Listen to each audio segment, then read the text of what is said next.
आज एक कुरेशी घरी येताना मस्ती करता करता झाले आमच्यात भांडण. तर आहे गाईच सकाळी दूध पिला कारण की आपल्याला एकविरेला जायचा होता. आणि हा बघा आपला आजचा आउटफिट कसं आहे सांगा. तुम्ही विचार करत असाल मी हसतोय का, तर व्हिडिओ चालूच नाही केली ना तरी मी बडबड करत होतो. ते बोलतो का व्हिडिओ बंद आहे, याला माहिती होतं तरी सांगितलं नाही याने. मग गेलो भव्यच्या घरी कारण की त्याच्या बहिणीचाच नवस होता ना एकविरेला. पण बघताय का याची तयारीच नाही झाली. नित्या भाईची चप्पल घातलेली विराने तर नित्या भाई पिस्तलला. विराज पण पिस्तलला बोलतो मी पण 50 चप्पली आणीन. तिकडे येऊन बघते तर बस तर आलती. मग आपण गेलो रिक्षात कारण की आपल्याला बस मध्ये नाही जमत. जात होता बोललो आपल्याला स्विगीवाला कसा गेला सीएनजी पंप घेऊ बघ काय बोलतोय.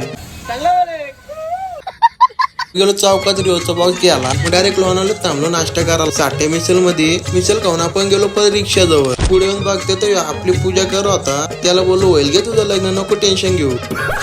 तर पोरीनं वाटला असेल मी त्यांची व्हिडिओ काढताय पण मी कामण्याची व्हिडिओ काढवतो. सगळ्यात पहिले गेलो आपण रूम भाऊगंधाने मस्त रूम बुक केली. मग आपलं मागून लगेच आली बस. वहिनीनं काय वाटलं का माहित तोंडच लप होतं. तुम्ही विचार करत असाल टोपली का आणले ना, आणि मी तर कारण त्यात कायऱ्याला बसून वरती न्यायची होती. हे बघा बकरा यार बोलला तुझं काम तर मी कारण की आज नवच आहे ना. गोट्या आधी पकडून ठेवलेले त्याला बँजो वाजायची सुरुवात. आपल्याच गावातलं बँजोलं होतं मस्त वाजव होतं. त्याला नाचाची म्हणजे लय अवसर. पोरानं बोललो लाईनीत राहा एक व्हिडिओ काढतो आपल्याला सगळ्यांची मस्त. नाचत पोचलो पण पहिल्या पायरीवर. थोडं पुढे गेलो ना नवीन पायऱ्या बसत होतं म्हणून साईडून रस्ता होता ते तिथून चढून द्यायच होतो आपण सगळी. जसं 5 पायरी जवळ पोहोचलो तसं सगळ्यांच्या अंगात एनर्जी आली. मग फुल जोश मध्ये नाचवतं सगळी. इकडे वहिनीने त्या पोरीचा हालच केलं. गरमी होती जाम म्हणून आपल्या पोरीला पॅन्ट पण आणलेला कसं टेन्शन नव्हतं. काढली मस्त पैकी एक रील बघा इंस्टावर. मग आपण लागलो तसंच लाईनीला कशी तरी पटकन काढली आपली एक राहायची व्हिडिओ न ठेवला पटकन.